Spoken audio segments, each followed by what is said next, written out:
राष्ट्रीय जनता दल ही ऐसी पार्टी है जो आज तक बीजेपी से कभी कॉम्प्रोमाइज़ समझौता नहीं किया।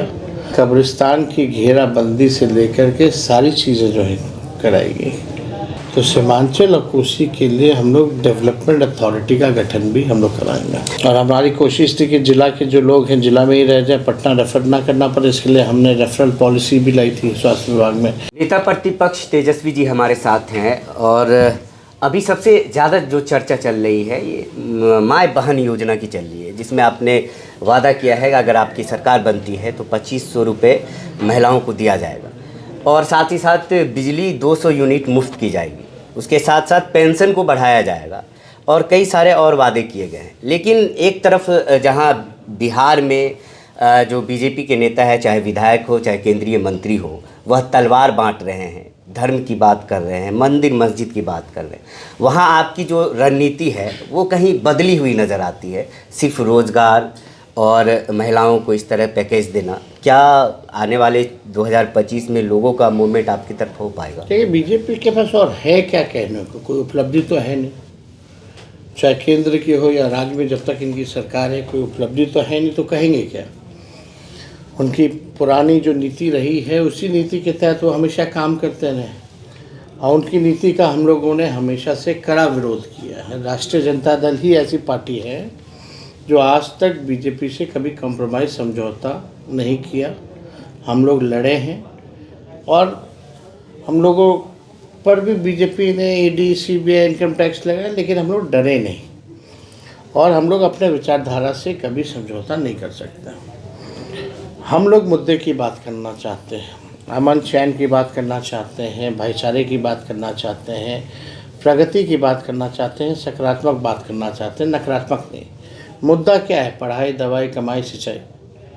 महंगाई है, बेरोज़गारी है, गरीबी है, लोगों को अच्छा दवा मिले, इलाज हो, अच्छी शिक्षा मिले, यही असल मुद्दा है। तो कोई भी अगर राजनीति में है तो बातें तो इसकी होनी चाहिए।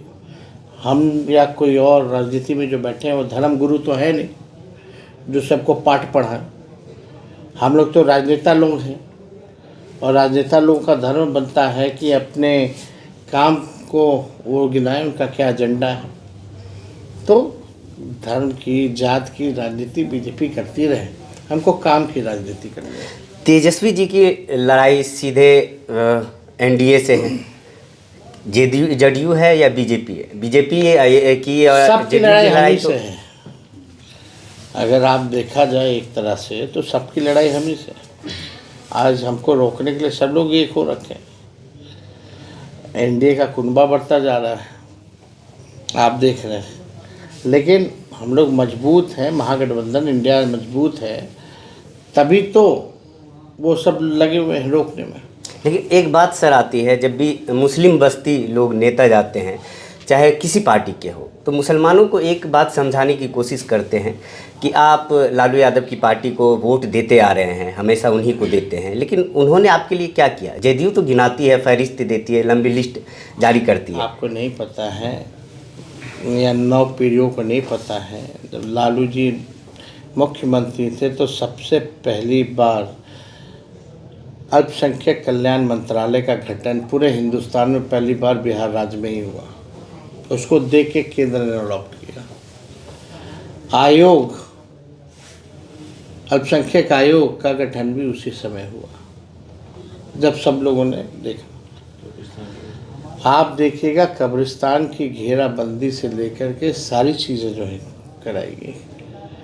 और अल्पसंख्यक कल्याण मंत्रालय जब गठन हुआ तो अल्पसंख्यकों के विकास के लिए हुआ, उनकी गरीबी को मिटाने के लिए हुआ, उनके तालीम के लिए हुआ। समय कई हॉस्टल्स बने, शुरुआत तो वहीं से हुआ। तो लोग जो कहते हैं उनको कहने दीजिए, लेकिन आज भी मेरा मानना है कि सीमांचल के इलाकों में, कोसी के इलाकों में, बिहार में अल्पसंख्यक समुदाय के लोगों में भारी गरीबी है और हम लोगों की सरकार बनेगी तो इसमें विशेष तौर पे लोगों का ध्यान रखा जाएगा। आर्थिक न्याय का दौर है। अब मान लीजिए माई बहन योजना हम ला रहे तो लाभ तो उनको भी मिलेगा। हर धर्म हर जात के जो ज़रूरतमंद महिला हैं, बहनें हैं, उनको मिलेगा। उनके तालीम पर जो है विशेष तौर पे हम लोग ध्यान देंगे ताकि अच्छे से एजुकेट हो सके।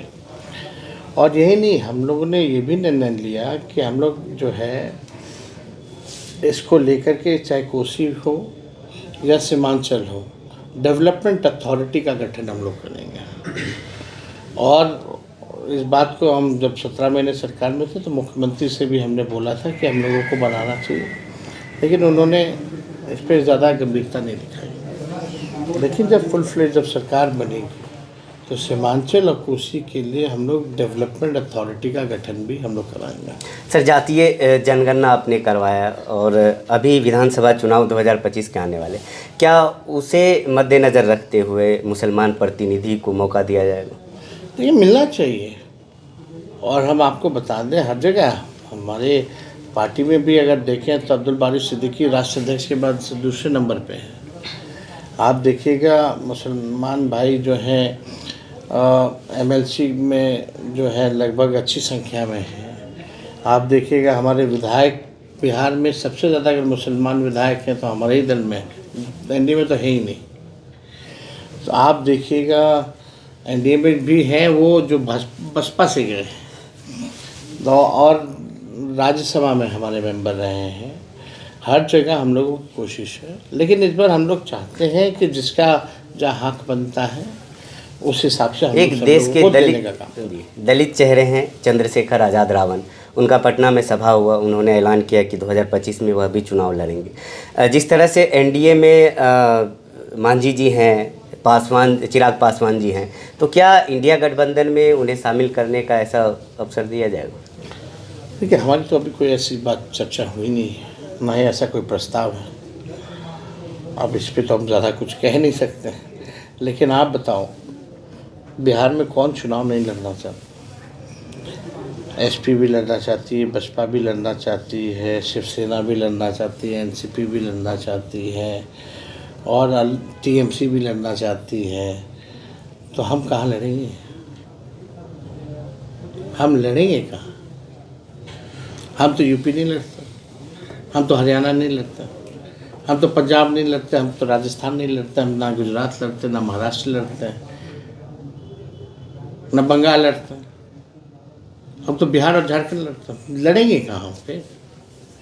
तो हमारी तो ताकत है यहाँ। सर, मधेपुरा है, मधेपुरा में जननायक कर्पूरी ठाकुर मेडिकल कॉलेज है, वरदान के तहत इन्हें दिखाया गया था, लेकिन एक अभिशाप साबित हो रही है। उस तरह के मेडिकल, जननायक कर्पूरी ठाकुर मेडिकल कॉलेज कोसी के लिए बताया गया वरदान है, लेकिन उस तरह से इलाज नहीं हो पाता, रेफरल अस्पताल बन चुका है। आपके एमएलसी साहब लगातार मुद्दे को उठाते रहे हैं, लेकिन किसी तरह का प्रोग्रेस नहीं दिख रहा। तो जब आप स्वास्थ्य मंत्री बने थे लोगों को आस जगी थी, लेकिन अब फिर वही हाल हुई।